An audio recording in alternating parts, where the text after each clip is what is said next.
Welcome to 15 Minutes Health, your source for clear, evidence-based insights in nutrition, neuroscience, longevity, and everyday wellness. Each video delivers science you can trust, designed to help you build a stronger, healthier life, all in under 15 minutes.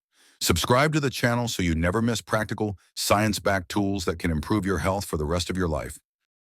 Today, what we're going to do is decode the private journal of one of the most powerful men who ever lived, the Roman Emperor Marcus Aurelius. We're going to look for timeless strategies to navigate our own modern chaos and hopefully find a little bit of inner peace. All right, let's get into it. It's a question we all face, right? Stress from work, all the uncertainty out there in the world, friction with other people. It can feel completely overwhelming. Well, about 2,000 years ago, an emperor who was facing crises on a truly global scale asked himself that exact same question every single day. Now, before we get to his answers, it's really crucial to understand who Marcus Aurelius was. See, he wasn't some philosopher sitting up in an ivory tower. He was the absolute ruler of the Roman Empire, a man responsible for the lives of over 60 million people. Every single one of his decisions had world-altering consequences. And his reign, it was just defined by relentless crisis. From almost the second he took power, he was battling wars on the German frontier. Then a plague sweeps through the empire, wiping out millions. On top of that, you have economic collapse. And then the heartbreaking betrayal of a close friend who tries to steal his throne. This wasn't theoretical stress. This was constant life or death pressure. So what does a guy like that do? Well, every morning, often from inside a military tent on the front lines of a war, he wrote. And he wasn't writing for us, not for history. He was writing for himself. He did it to clarify his thoughts, to remind himself of his principles, and to build a mental framework that could endure the storm. That journal, which we now call Meditations, is basically his personal instruction manual for resilience. So how did he pull it off? Well, the foundation of his entire philosophy, the core principle that let him function under all that insane pressure, was this idea of an inner citadel, an untouchable fortress right inside his own mind. And how do you build this fortress? It all comes down to making one crucial distinction. This right here, this is the absolute key. You have to separate what is in your control from what is not. War, plague, what other people think of you, totally not in your control. But your judgments about these things, your character, and how you choose to respond, that is 100% within your control. This is where all your power lies. And that just reframes everything, doesn't it? Marcus is constantly reminding himself that it's not an event that causes us pain, but our opinion about it. Modern psychology has a term for this, cognitive reframing. Getting cut off in traffic isn't inherently bad. It's our judgment. That person disrespected me. That's what creates the anger. The event is external, the opinion is internal, and that's the part we can actually change. Okay, so once you make that core distinction, his whole philosophy clicks into place. It stops being some vague idea and becomes a practical operating system for your mind. It's a mental framework with clear rules for processing reality, for filtering out all that emotional noise, and for guiding your actions with real purpose and reason. This image just captures the ultimate goal so perfectly. The whole point of this citadel isn't to ignore the storms of life. The waves are still going to crash.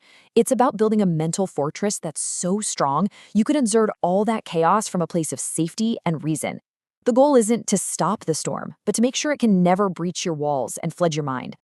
But here's a really important point. This isn't some selfish philosophy about hiding from the world. Not at all. Marcus believed we are fundamentally social creatures, built for cooperation. Part of our duty is to work together for the common good and, crucially, to bear with others, to tolerate their flaws with patience and understanding, just because we're all part of the same human fabric. All right, so that's the theory, the big idea. But how did he actually practice this stuff every day, on the battlefield or in the palace? Let's move on to the specific mental exercises he used to train his mind. This is his famous morning prep talk. Before the day even got started, he would just prepare himself for social friction. He'd anticipate meeting difficult people, but instead of preloading anger, he'd reframe it. He'd remind himself, okay, they act this way out of ignorance, not true malice. And here's the key. Their bad behavior cannot force him to be a bad person. It can't touch his inner character. It's such a powerful way to mentally armor yourself before you even walk out the door. His next tool is fascinating. It's all about perception. You could call it a practice of emotional regulation. See, we don't just see a sports car. We see a symbol of success and freedom. This tool is about stripping away that added story, that layer of judgment, and just seeing the metal, rubber, and glass. When you do that, it removes its emotional power over you. And he applied this with, just brutal honesty. A royal purple robe, the ultimate status symbol in Rome, is just wool stained with shellfish guts. Sex is just friction and fluid. By deconstructing things to their physical components, he took away their power to create this overwhelming desire or anxiety. It's all about seeing reality without the marketing spin our own minds add to it. The final tool we'll look at is all about perspective. He called it the view from above. Imagine you're floating high above the earth, and you're seeing all of human activity at once. The armies, the celebrations, the farming, the traffic jams. From that cosmic vantage point, how big does your personal problem really seem? This little exercise shrinks our anxieties by just placing them in the true vastness of time and space. So, after all these mental gymnastics, you might be wondering, what's the point? What is the end goal here? And this is a really crucial point. The Stoics were not chasing what we call happiness, that fleeting feeling of joy or pleasure. They were after tranquility. The Greeks had a word for it, eudaimonia, which is often translated as human flourishing.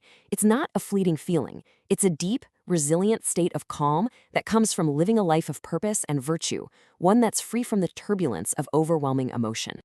This quote from Marcus, it just gets right to the heart of what a good life actually meant to him. It has nothing to do with wealth or fame or pleasure.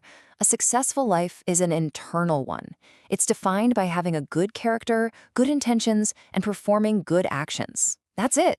Everything else is external, and at the end of the day, pretty much irrelevant to your quality of life. And that, really, brings everything right back to you right now. Marcus Aurelius used these tools to lead an empire through plague and war. We can use them to navigate our own much smaller battles. But it all begins with that first step, separating what happens to you from the story you tell yourself about it. So the question isn't just theoretical, it's a direct challenge. What is one negative judgment you're holding on to right now that you have the power to simply change? Thanks for watching 15 Minutes Health. If this video helped you, consider subscribing. Your support allows us to keep creating clear, science-backed content to help you stay healthier, stronger, and better informed. See you in the next video.